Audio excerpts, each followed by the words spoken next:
विपक्ष जैसे जैसे मजबूत होता जा रहा है वैसे वैसे नरेंद्र मोदी उसे बखेरने के लिए अपनी रणनीति बनाता जा रहा है, क्योंकि 2024 के सत्ता का रास्ता तो यहीं से जाता है। अगर विपक्ष मजबूत हो गया तो ऐसे में भाजपा 2024 में फिर तो लड़खड़ाएगी। तो ऐसे में प्रधानमंत्री नरेंद्र मोदी ने अब इंडिया यानी कि विपक्ष को बखेरने के लिए 5 नेताओं का, 5 में से जिसमें से 2 मुख्यमंत्री हैं और 3 मुख्यमंत्री के करीबी है, इनके 5 नेताओं को अब अपने निशाने पर ले लिया है, यानी कि ईडी के निशाने पर है। तो ऐसे में जिस प्रकार से हम पहले भी हमने चर्चा की है कि उनको सलाखों को के पीछे भेजने का प्रोग्राम तैयार कर लिया है, लेकिन सुप्रीम कोर्ट ने जिस तरह से पहले जो अलादीन का चिराग है नरेंद्र मोदी के पास, उस पे कुछ रोक लगा दी थी, लेकिन कल जैसे ही उसको फिर से 45 दिन दे दिए गए हैं। अब उसी अलादीन के चिराग से प्रधानमंत्री नरेंद्र मोदी अब बड़ी रणनीति बनाने जा रहा है।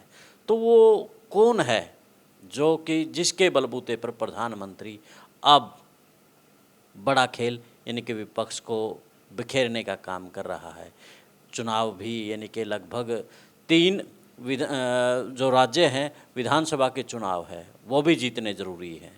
अगर वो भाजपा चुनाव हार जाती है तो 2024 के चुनाव में तो बड़ी मुश्किलें आने वाली है। तो ऐसे में प्रधानमंत्री ने पहले ही अपनी पूरा रणनीति तैयार कर ली है। तो क्या कुछ रणनीति है उस पर कर लेते हैं अब चर्चा से पहले आपका अपना पसंदीदा यूट्यूब और फेसबुक पर चैनल द विश्व प्रेम न्यूज़ और हरियाणा न्यूज़ फ्लैश दोनों को फेसबुक पर फॉलो कर लें और यूट्यूब और चैनल पर आप सब्सक्राइब कर लें, ताकि देश और प्रदेश से जुड़ी खबरें से आप अपडेट होते रहें।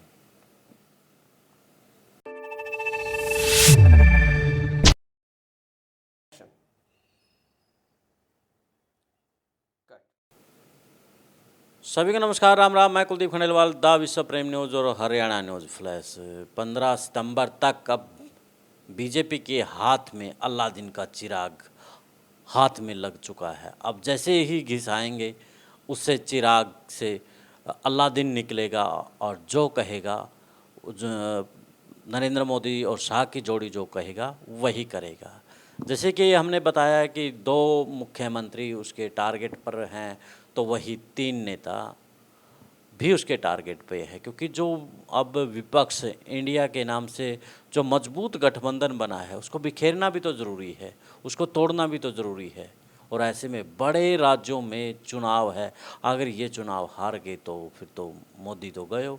इसलिए मोदी अब माननीय सुप्रीम कोर्ट से दोबारा से ईडी के जो चीफ हैं मिश्रा जी, उसका समय और यानी कि सरकार की तरफ से पैरवी की गई कि हमें ईडी की ज़रूरत है। जब माननीय सुप्रीम कोर्ट के माननीय जज इस बात को लेकर के नहीं माने तो दलीलें जो सूत्र बता रहे हैं कि दी गई कि राष्ट्रहित के लिए ज़रूरी है। अब राष्ट्रहित में पाकिस्तान पर हल्ला भी हो सकता है और भी चीज़ें हो सकती है, तो राष्ट्रहित के लिए अब 45 दिन भाजपा को दे दिए हैं।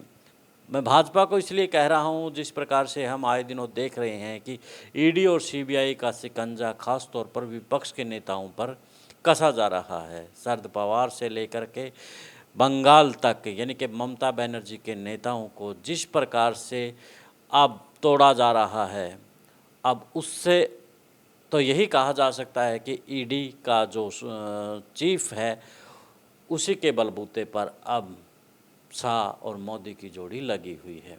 अब तो यहाँ तक कहना शुरू कर दिया है मीडिया ने कि जिस प्रकार से मोहन भागवत है या फिर डोभाल है या फिर जो भी बीजेपी के राष्ट्रीय अध्यक्ष नड्डा है, उनकी बजाय अब सबसे बड़ा अब मोदी और शाह का जो दीपक उन्हें नज़र आता है, सूर्य जो नज़र आता है, वो अब मिश्रा जी नज़र आते हैं। और मिश्रा जी नज़र भी क्यों ना आए, क्योंकि वही तो एक बड़े खिलाड़ी हैं, वही तो जो विपक्ष को, पार्टियों को डरा करके तोड़वाने का काम कर रहे हैं।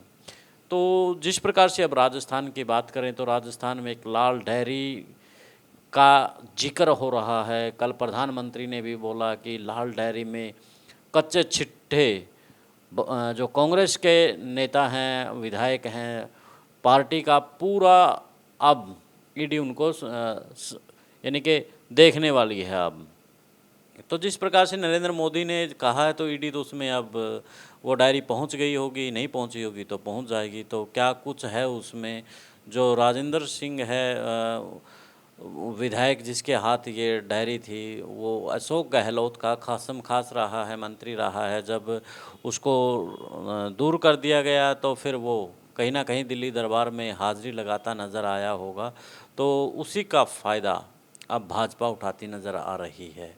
तो ऐसे में क्या लगता है कि राजस्थान के अंदर जिस प्रकार से अब लाल डायरी को लेकर के कुछ नेताओं को, कुछ विधायकों को, कुछ बड़े नेताओं को यानी कि अगर अंदर कर दिया गया तो राजस्थान में इसका नुकसान होना भी बताया जा रहा है। क्योंकि जिस प्रकार से हमने पहले भी देखा है कि चुनाव के वक्त नेताओं को अंदर कर दिया जाता है तो उसकी एक सहानुभूति फैक्टर भी उसके साथ खड़ा हो जाता है और जेल से वो चुनाव लड़ेंगे तो लाजमी है कि उनको इन चीज़ का फ़ायदा होगा। और दूसरी तरफ अशोक गहलोत ओबीसी से आते हैं तो पिछड़ा वर्ग भी भाजपा से नाराज़ हो सकता है। अगर पिछड़ा वर्ग भाजपा से नाराज़ हो गया तो नरेंद्र मोदी के लिए बड़ी मुश्किल हो सकती है। तो ऐसे में ये कहना गलत नहीं होगा कि जो बड़ा ऑपरेशन मोदी ने किया है वो फेल हो जाने की संभावनाएं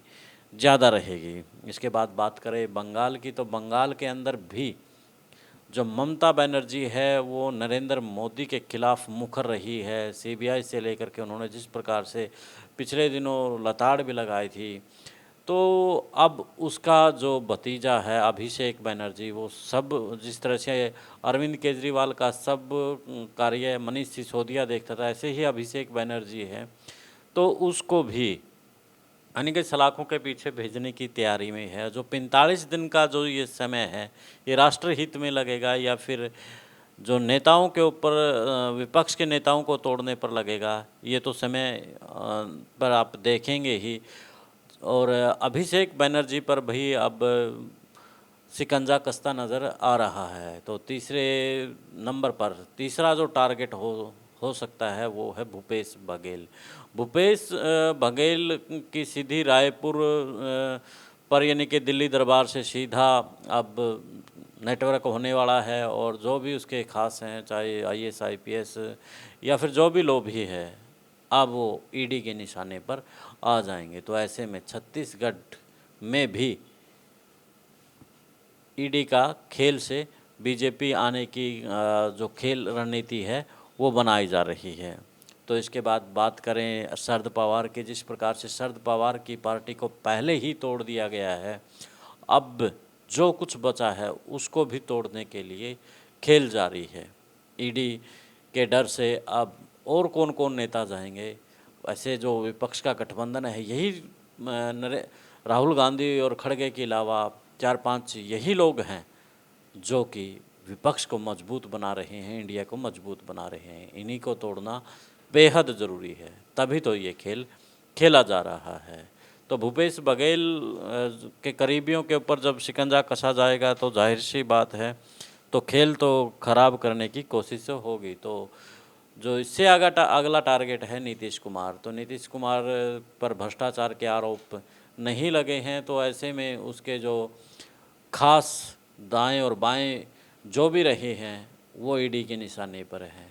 तो ऐसे में अब जब वो मुसीबत में आएंगे तो नीतीश कुमार तो साथ में आएंगे। तेजस्वी यादव पर भी पहले यानी कि इंक्वायरी हो चुकी है, तो वो भी निशाने पर अब ईडी के होंगे। तो ऐसे में कहा यही जा सकता है कि जो माननीय सुप्रीम कोर्ट ने 45 दिन मिश्रा जी के लिए दिए हैं, वो भाजपा के लिए अब 2024 का बड़ा समय दे दिया है। ऐसे में किस किस को निपटाएंगे ये तो समय तय करेगा, लेकिन समय के साथ में मोदी भी तय करेगा, शाह भी तय करेगा। क्योंकि जिस प्रकार से उन्होंने अब मोहलत मांग ही ली है राष्ट्रहित को लेकर के, तो उसका फ़ायदा तो उठाएंगे। और मैं एक इंटरव्यू देख रहा था जिसमें दीपक के साथ में अशोक वानखेड़े थे, उसकी एक बात बड़ी मुझे अच्छी लगी थी। ये पूरा यानी कि विश्लेषण के दौरान मैं उसका जिक्र ज़रूर करना चाहूँगा कि जो राजनीति होती है वो आमने सामने की होती है, लेकिन अब जिस प्रकार से तोड़ो फोड़ो की राजनीति अब चल आई है, ये राजनीति अब सही नहीं है। तो ऐसे में पहले भी एक कांग्रेस का एक ऑफिशियल पेज से नरेंद्र मोदी और शाह का एक वीडियो जारी की थी, उसमें कार्टून बना करके 3D के माध्यम से उन्होंने दिखाया था कि सब जायज़ है। तो ऐसे में अब तो यही बात कहा जा सकता है कि नरेंद्र मोदी और अमित शाह 2024 की रणनीति बनानी शुरू कर दी है, तो इन्हीं 45 दिनों में बड़ा खेल ये लोग कर सकते हैं। लेकिन ये समय ज़रूर तय करेगा, क्योंकि हम कई बार एक बात सुनते हैं कि समय खराब हो तो ऊँट पर बैठा आदमी को कुत्ता भी पाड़ लेता है। तो ऐसे में अगर भाजपा का और शाह और मोदी की जोड़ी का अगर समय ही खराब होगा तो ये 45 दिन क्या 45 महीने भी कम पड़ जाएंगे। ऐसे में खैर देखना यही दिलचस्प रहेगा अब कि जो मोदी और शाह की रणनीति है ये कितनी कारगर सिद्ध होती है, या फिर मोदी का जो ऑपरेशन है ये फेल हो जाता है। खैर आप अपनी राय भी ज़रूर दें। जिस प्रकार से 45 दिन अब मिले हैं, इन 45 दिनों में भाजपा यानी कि मोदी और शाह कितना फ़ायदा उठा पाएंगे या फिर नहीं उठा पाएंगे। आपके कमेंट्स ज़रूर दें, आपकी राय ज़रूर दें। देश और प्रदेश की खबरों के लिए द विश्व प्रेम न्यूज़ और हरियाणा न्यूज़ फ्लैश को शेयर और सब्सक्राइब ज़रूर करें। आप दें मुझे इजाज़त। जिंदाबाद।